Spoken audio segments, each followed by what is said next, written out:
Et Mahmoud de... nuestro otro premio, el Et premio maintenant, nous Mediterráneo. passons au prix méditerranéen Albert Camus, qui est né également pour rendre hommage à une personne dont l'œuvre, dans l'ensemble du parcours, incarne ce que Camus appelait de ses voeux être témoin et acteur de son temps, de ne pas fuir la réalité, mais s'y plonger, de ne pas se taire, mais créer. Los premiados anteriores han sido Les Mona Hatoum, lauréats Edgar précédents ont été Morin, Mona Mathieu Sénard, Hatoum, Edgar Alfredo Monin, Mathieu Jarre. Sénard, Alfredo Jarre, sont chacun à leur manière une réponse différente à la même exigence, que l'art et la pensée ne soient pas éloignés du Por eso en monde. esta quinta C'est edición pourquoi pour cette cinquième édition, j'ai l'honneur et l'énorme émotion de segundo remettre premio le a cinquième prix à Cristina Fernández Cristina Cubas Fernandez Cubas por una obra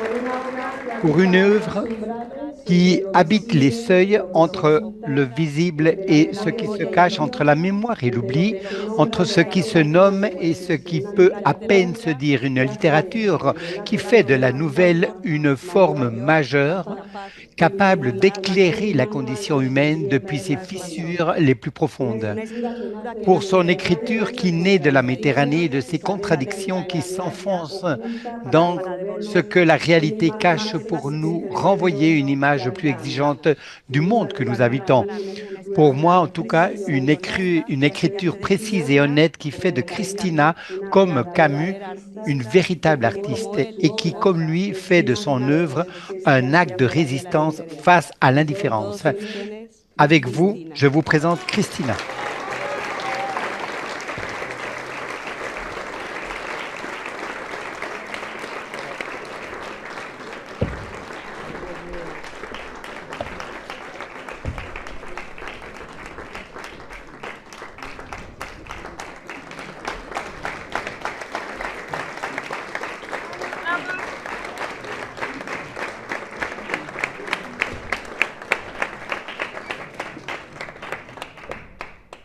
Buenas tardes, buena Bien, tarde. bonsoir à vous tous. Desde la intervención Après l'intervention de Sandra, j'ai oublié ce que j'allais dire. Je vais essayer de me remettre et vous raconter quelque chose. Bon, d'abord, le premier livre que j'ai lu de Albert Camus, c'était L'étranger. lo leí cuando Je l'ai lu lorsque j'avais plus ou moins 17-18 ans. no me acuerdo muy bien. Je ne me rappelle pas très bien de mon âge à ce moment-là, mais oui, je me rappelle toujours pourtant que Primera juventud. j'étais un peu dans cette première jeunesse. Donc, je terminais une étape, puis je commençais une deuxième. Puis après, beaucoup de temps s'est écoulé. Mais ce qui s'est passé avec la lecture de l'étranger, c'est ce que je vis chaque fois que j'étais saisi et bouleversé par un livre. Je sais où je le lisais, le milieu et beaucoup d'autres détails du moment où je lisais ce livre. Et parmi ceux-ci, un phénomène météorologique qui a été au point de détruire ma lecture. Après, je vous raconterai.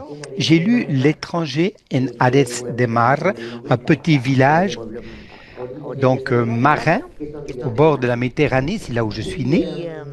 Et je l'ai lu dans un café qui se trouvait juste tout près d'une colline et qui terminait dans la mer. Et à cet endroit, le café, qui aujourd'hui malheureusement n'existe plus, ce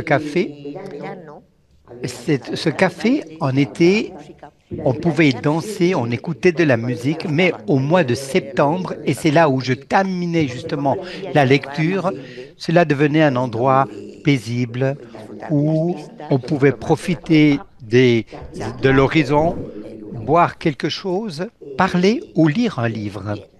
Eh bien, c'est alors, et tout cela, je vous l'ai dit, parce que Camus est rentré dans ma vie dans un café en plein air. Mais ce qui était important, c'est pas cela. C'est que surtout, ça a été pour moi une rencontre. Un roman très, très éloigné de tout ce que j'avais lu jusqu'alors. Un roman unique. Avec le temps, j'ai oublié le nom de ce café-là, mais je n'ai jamais oublié le rapt que j'ai vécu, dans le meilleur de son sens, la lecture de ce livre merveilleux et la capacité de l'auteur pour vous amener à Argel, vous baigner dans les eaux, pouvoir vivre le bruit des tramways, d'être suspendu à un balcon, mais surtout, et c'est ce que j'ai souligné ici, qui m'a énormément surpris, de pouvoir rentrer dans beaucoup, beaucoup de détails tels un chasseur ou même avec la froideur de quelqu'un qui écrit un procès. Et à cet après-midi-là, j'étais en train de terminer mon livre, complètement enfermé. Il me restait que quelques euh, pages. J'étais avec Marceau dans la prison. Marceau et moi et Camus.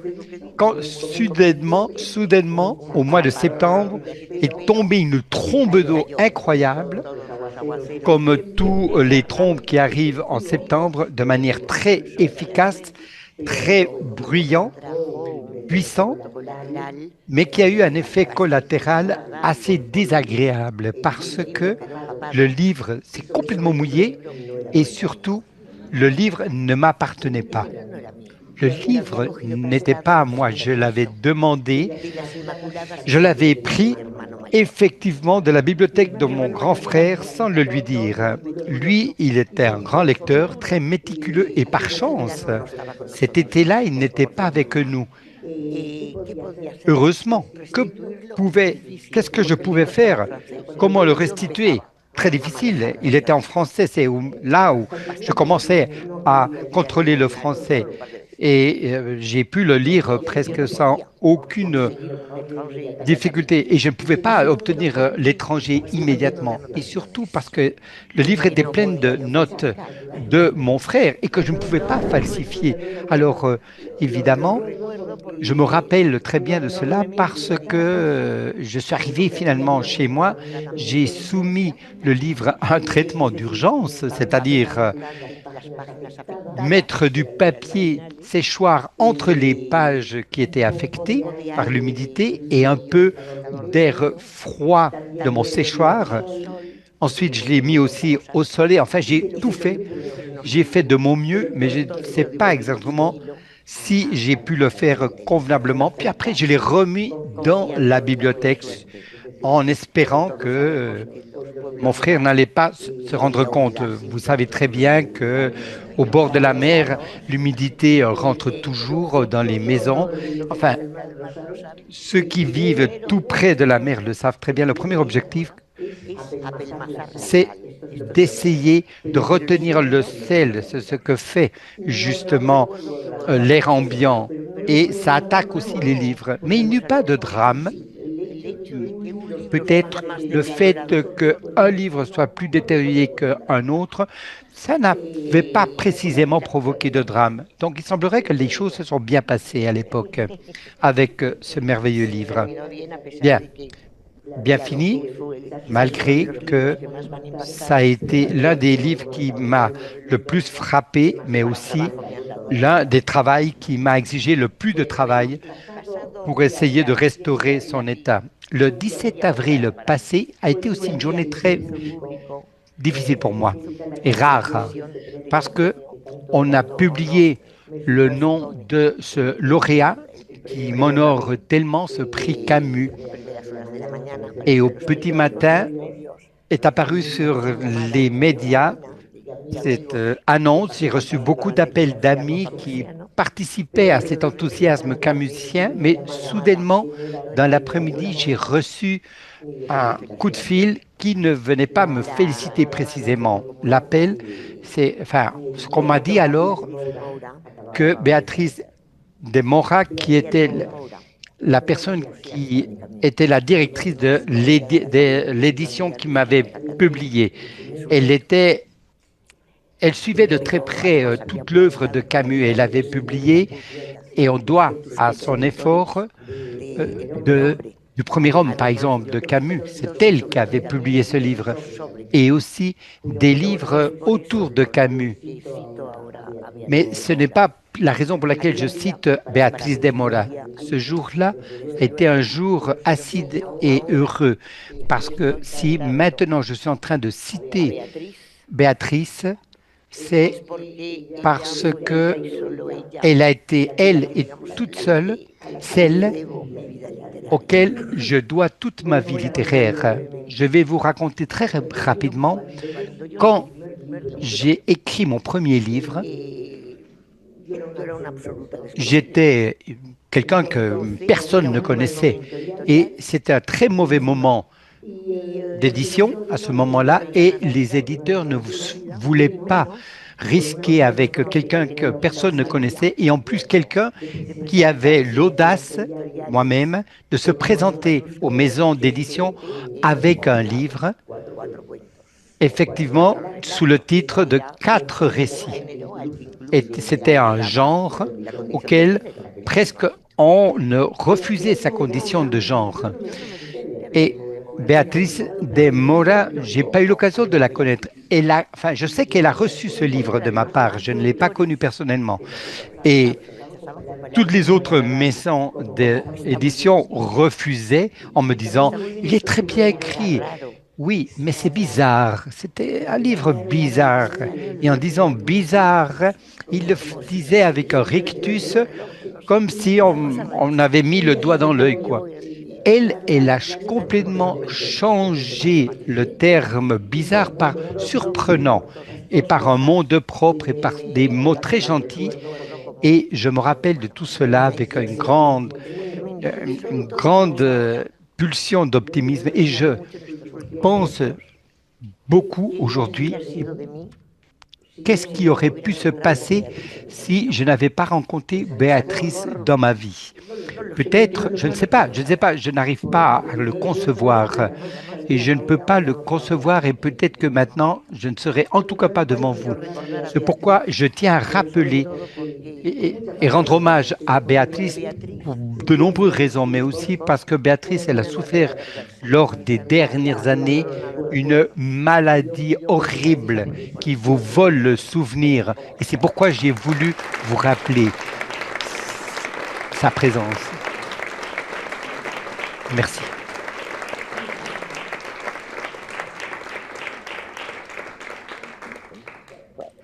Bon, permettez-moi de continuer. Je vous ai raconté avant des contes et j'ai commencé à publier un livre de contes qui s'appelait Ma sœur Elba. Et maintenant, je viens aussi à un autre livre qui est un conte. C'est pas que je n'aime pas les romans, les mémoires, le théâtre, non. Mais d'une certaine manière, à travers le conte, j'ai une prédilection, un attrait très spécial. Le conte est un mystère et il y a beaucoup de risques dans un récit.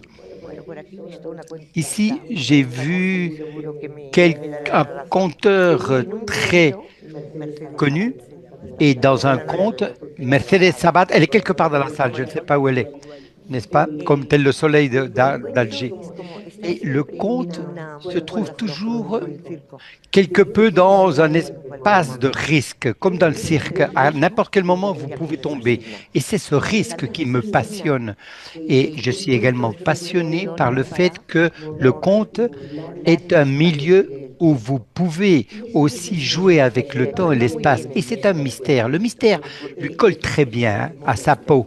Le conte lui-même est un mystère. Et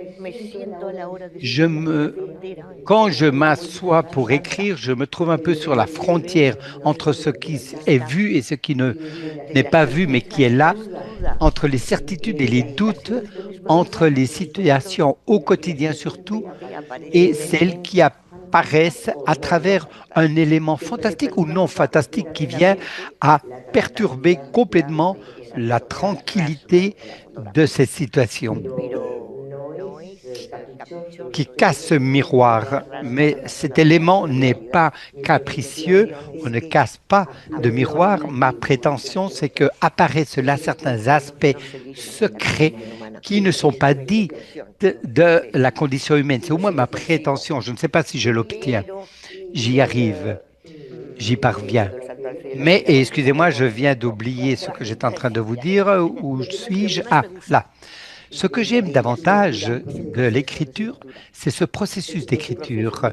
Ce processus que, surtout dans le conte, le roman, c'est peut-être différent. Vous pouvez planifier davantage et faire un schéma. Mais dans le conte, lorsque moi je commence en tout cas, je sais où je vais aller, ou je crois le savoir, mais cela ne veut pas dire que je vais atteindre cet endroit, car dans le processus de l'écriture, il y a beaucoup de choses qui se passent, et certains surprennent même l'auteur lui-même. Vous vous rendez compte soudainement que vous saviez des choses que vous ignoriez, et que soudainement vous apprenez d'autres choses, ou encore j'ai toujours cru que d'une certaine manière, c'est un couloir où tu sais où tu vas, mais des portes et des fenêtres s'ouvrent à gauche et à droite et personne ne vous interdit.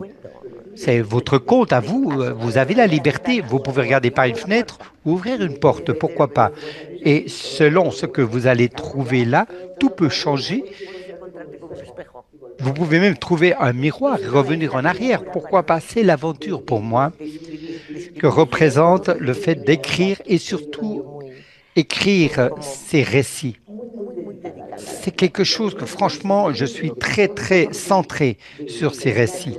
Et je crois que le lecteur de récits ou de contes, parfois on a dit que dans la vie d'aujourd'hui, où tout va si vite, non, c'est bien plus, ce n'est pas vrai. Ce n'est pas un lecteur qui, en effet, est paresseux. Non, c'est un complice. S'il ne comprend pas quelque chose, il n'aime pas qu'on lui donne tout préparé. Mais s'il y a quelque chose qui, effectivement, ne comprend pas, il revient en arrière et il avance avec toi dans cette aventure qui est le fait d'écrire. Et bon, comme l'une des caractéristiques du récit et du conte, c'est l'économie du langage, l'intensité versus extension. Je ne sais pas si je me suis trop étendu, j'espère que ce n'a pas été le cas, excusez-moi. Mais simplement, après tout ce que j'ai dit, vous dire ou souligner quelque chose qui pour moi-même était une curiosité, que dans ce monde indifférent parfois, il trace des figures géométriques très intéressantes. Par exemple, pour moi, en tout cas, par exemple, je dis bien, j'ai commencé à parler de Camus, de son premier livre, de l'impact que cela m'a produit, cette grande découverte, ma rencontre avec Camus. J'ai parlé ensuite de Béatrice de Maura, enthousiaste d'Albert Camus. La terrible coïncidence à l'époque, ça m'avait semblé terrible, que de l'annonce publique de ce prix qu'on m'a offert avec le décès de Béatrice de Maura le même jour. Et ensuite, je viens ici à Minorque et je suis logé dans le même hôtel, qui est un hôtel merveilleux, le même hôtel où j'avais été le dernier été que Béatrice de Maura, étant malade, et nous avait invités à passer son dernier été avec nous. Donc franchement, je crois que la vie ici a décrit un circuit, un parcours, un itinéraire. Je ne sais pas s'il est parfait, mais cela me semble absolument comme ça. Et je suis très heureuse d'avoir vécu toute cette aventure. Merci beaucoup.